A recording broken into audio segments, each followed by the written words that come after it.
So he says, no, the southwest drainage, the new SCAC, was pretty good last year. I says, wasn't that great? Yeah. I said, it's going to be horrible this year. Mark my words, it's going to be horrible. I just showed you the number. He's like, no, I want to argue. You know, and he was cordial with me. I was cordial with him. I'm cordial with everybody. You know, except politicians. I'm not cordial with them because I hate them. Because they're liars. You know, and I was even cordial with Mike Lee. You see me, Mike, I still believe in you, which I don't believe in the lie. He gets 800,000 in a bank bailout. There's the number. July 6th, 38,000. What the? There. Oh, God. You know what they should have right there today? Well over 300,000. Easily. Had 75,000 last year, 112,000 3 years ago, 200. And that's by number. This isn't by size. I got boots on the ground up there. Tim Martin, he works the whole... We were just talking, Tim and I. He says, do you realize in the last few weeks I've been on every single drainage from the headwaters all the way down, as far as the Willamette, you know, the Klamath, the, you know, all the Rogue, you know, the Deschutes, all of them. He's worked the shit out of it. He says, there's nobody catching any fish. I mean, this is a lifetime, long-time salmon guide up there. I talk to him every day. I have an army. I have an army that'll get this. And they report to me and they talk to me, and we talk every day. 7 days a week. This has been ruthless. It's, you know, he'll tell you it's ruined his life. It's ruined, I mean, what an ugly journey. And to think these freaking armchair freaking doctors, these armchair activists, these armchair freaking, where's Greenpeace? Where's the Sierra Club? Because they're all capturing their goal. I mean, it's all about money, me-ism. It's disgusting. Who would believe it? I would never believe it. I always thought there's got to be a group of grassrooters out there that believe in we can, you know, get together. Oh, hell no. I look back all the activists that touched me, the artists, everybody that freaking, you know, wanted to grab onto me. I look back on it now. It was all self-promotion. Still my radio show. Remember? Oh, God. I mean, they didn't give a shit about our movement. They didn't give a shit about the ecology. They didn't give a shit about the environment. We. They cared about me. They were using this as a, you know, Fukushima as a springboard. Not me. I'm in it for all the right reasons. You know, and my long due diligence and my long staying unwavering at this fight, I think, proves that. I've never been a vlogger. I never wanted to be a vlogger. You know, I was always going to be a writer. Oh, hell yeah. Obama, K. Brody, Bernard DeVoto, I'm cut from their cloth. Like Clinton and Trump are cut from that cloth, I'm cut from the Ogden, Utah, Obama, K. Brody, Bernard DeVoto cloth. That's me. The people that raised me. I'm a native boy here. Born and raised on this landscape, square inch to where we are. Here in San Diego, my place. You know, so coming to the end of the show here. And this is a cover-up from hell, and everybody goes along with it. Trump's been easy to coach. That's coming from B's people, the whistleblowers that I have. I mean, how many times have they met together? Remember, you know, Trump's going to go after the 9/11 people. Huh. Got to go after the Saudi royal family for funding the 9/11. Then what does he do? Gives them nuclear technology. So they find a car full of Californium, rest in peace. Fermi, Jeff Bezos' daddy. In a car seat. $78 million worth, which only come from two places, Russia or the United States. Where did they get it? Why is this not being reported? Who is it? What's going on? Back to Iran. You know, remember how Obama was doing it? Do you know how many people Obama was a sicko. They said Obama used to sit around and like to watch the freaking, he had a camera set up, he had a videos from scripts in the Nevada test site, the kids that sit in the lawn chairs and, you know, Bradley Manning collateral damage people, slaughter from the air, which Obama killed millions of people. He said he used to like to watch. Sicko. You know, just like Fukushima, the abused child. Sicko. Cut from the same cloth. You know, him and a bee. He didn't give a shit who gets cancer. You know, so he gives his speech on the White House lawn. On St. Patrick's Day, 2011. We want you to know what we know. We don't know fully about the plume, but they're not dangerous levels yet coming over the United States from Japan. But we're going to keep you posted. We want you to know what we know. His family had already been flown out to South America. Him, The CEO of General Electric, Chicago Bridge and Iron, the whole entourage, Holdren, the whole gang were flown to South America.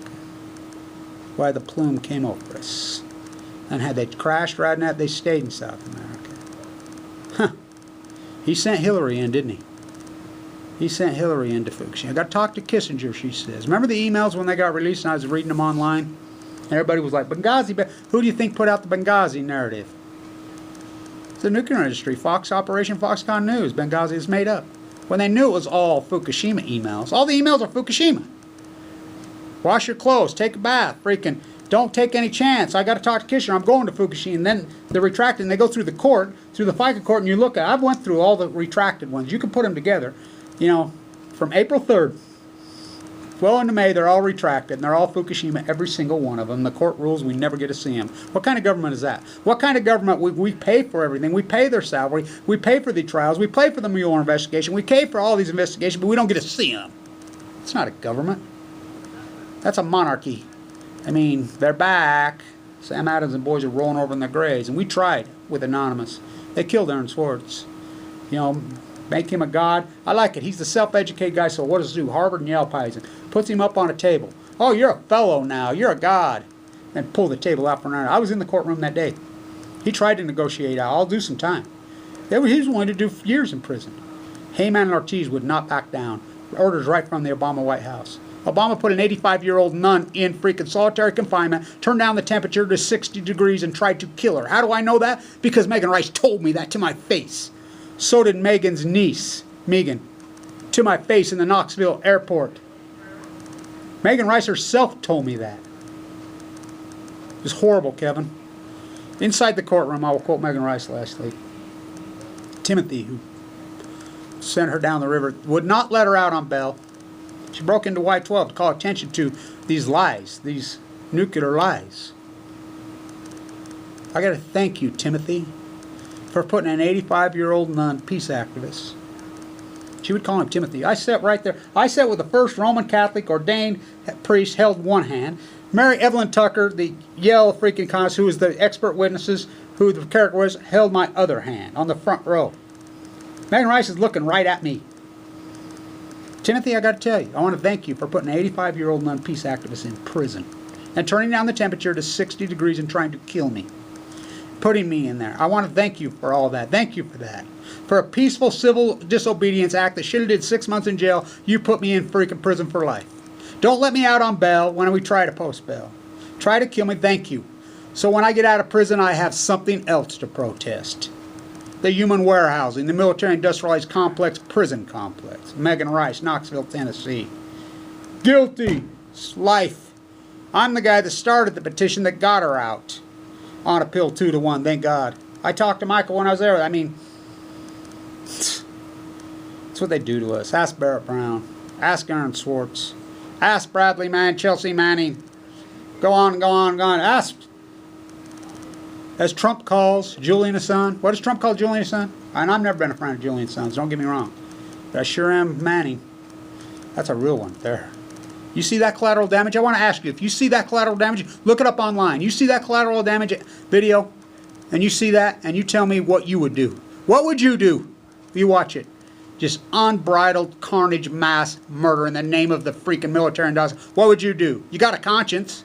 You got a soul. You got a human. I mean, I like all you Christians and all you people say you're going to see God. What would Jesus do? He would do what Manning did. So, as Trump calls Julian Assange, who got him put in the White House, my useful idiot. Do you know where the term useful idiot comes from? The term useful idiot comes from Vladimir Lenin. I like how, oh, Vladimir Lenin was the communists, yeah? The whites, they used to call them, they turned reds. Stalin, communist? Communist USSR? Oh, hell no. Stalin, which means still man. The Georgian freaking Iranian, he systematically killed every single one, all 29 of them. He killed millions of them. Last one, he got Trotsky, right? In Mexico City. Ice pick to the head. Trotsky to the head. What's Trotsky's great line? You may not be interested in war, but war is interested in you. You may not be interested in nuclear fallout, plutonium, Fukushima. Boy, it's interested in you. because it's in your bone marrow. It's going to give you cancer. It's going to give everybody cancer. You know, I had my turn. I hope I don't get another turn. But Brian got his, you know, he's in the fight. He came back 9 years later. I mean, I know the disease I have. I know it always comes back. Y'all been militant, worn out, tired, my body bruised, my hands are tied. You know, I got nothing left to win and nothing left to lose, and they know that. That's why I'm a dangerous activist. What are they going to do to me? Lock me up, put me in prison, kill me? Try killing me. You know, martyr me at this point, because the genie's out of the bottle. I've been in prison for freaking 3,075 days now. The day I got cancer, AML leukemia is a prison sentence. I'm here to tell you it's a prison sentence. I was in that bone marrow transplant center, and I tell you, I was quarantined in there, no food, no water, like Wakatiki's right now. You don't get to eat. You can't eat. You just puke it up. You can't eat. I mean, you live on a back. Central line hanging out of you. I mean, it's a nightmare. I says, this is like being in prison on death row for a crime you did not commit. But I tell you what, prison's got to have a lot better food than this place. That's what it is. And then you wonder why there's no activists. Go talk to Barrett Brown. You wonder why. What's her name? You hear any media on the reality winner? You see anything on her? Oh, hell no. She stuck her neck out. She's in prison. No media covers it. Megan Rice, they didn't touch her. You know, they kill you. Squash you out. Choke you out, because the popular domain and the populism, they're just going to go along with whatever freaking Orwellian television and mass media has fed them in a hypnotized state. Because it's uncomfortable. Because we have a weak culture. We have, you know, it's unarguable. We have baby boomers and echo boomers that are weak. You think I'm weak? I think you're wrong. With or without you, the fight goes on. It's all I can do to keep waiting for you. So, we'll let this go a few more minutes and he can clip this back over. Thinking about maybe trying to get some baseball players from the Raptors to do a podcast with me. Say, well, get in here and wind this up. You got the temperature in here about 150 degrees. There she is. Sorry. Hey, I want to tell you, so the Navajo word, hold on one second. The Navajo word for hello. Hello. No, what's the word I'm trying to think of that we used to all use around? You know? Yatehe. Yatehe. Yate. What's yatehe? Yate is the same thing, but So when we were kids in Ogden, Utah, that was the word everybody said. Everybody to everybody was, you run into each other, yatehe. Yatehe. That's what everybody, I was thinking about that. That's a greeting. Is it? Yeah, and or so, you say, like, if it's in the morning, yate abaneo. and so it just shows you how powerful the culture was here when I was a kid. The native culture was giant here, and so everybody used to use it. Yatehe. And, you know, and so I was thinking about that after you said that the other day, and I says, God, when we were kids, that's how we all greeted each other. Yeah, it's true. So I'm going to start using it again. So what are you, the voice of the Dodgers now? You could call me the on location. The Ogden Dodgers. Yeah, you call me the on location reporter for the Ogden Raptors. You know what I call the stadium for the Ogden Raptors? Huh. I call it the Jesus Stadium, because you look right at that beautiful stadium. It's in downtown. Right And what do you at the see? temple. Right there's a big The only thing you see. temple right there. And well, you see the Angel of Moroni right there, so I call it the freaking Jesus. Well, that's what I call it. I was telling him the last time I played baseball was out on the reservation where we have no pavement or grass. It's just all dirt and twigs. That's how we grew up playing here. This was a baseball town. We had the keg leagues. That's all everybody did in this town was drink and play baseball and softball. Oh, yeah. Boys, girls, everybody. We'd run off the field, and the other team, you'd throw your glove to them because you don't have enough. That's the way Ogden was for years. You got the Better? Oh, nice. Good. So, anything you want to say? We got, a few more minutes here. Okay. Yeah. Well, Let's see. I don't know. Had a really good day today, but Shout out. I'll teach you another Navajo word. Okay. Okay. Hadish banana. Tahish manana. Hadish. Say hadish. Hadish. Banana. Banana. That means how are you doing? Oh, nice. So that's the Navajo word for the day. I know a little bit of, Shoshone lingo, but not much. My favorite word is so goya. which means walking. Yeah. Was the voice of Alexis Platoni? Kevin Blanch. Yeah, so more to come on what happened inside the Situation Room, because I'm going to start taking more risks as far as leaking it out. Because I'm going to San Diego and I'm meeting with the. We've got a third party. We got two activists. By the way, one of them's named Yoko, and we've been working inside. And the activists in Japan have had it. The State Secrets Act. They're violating it now every day. They don't care because they've got a major childhood leukemia outbreak over there in the cover-up. Oh wow. And so they're pissed. And so they're locking them up and they don't care. They're like, lock us up. So she's agreed to Skype with me.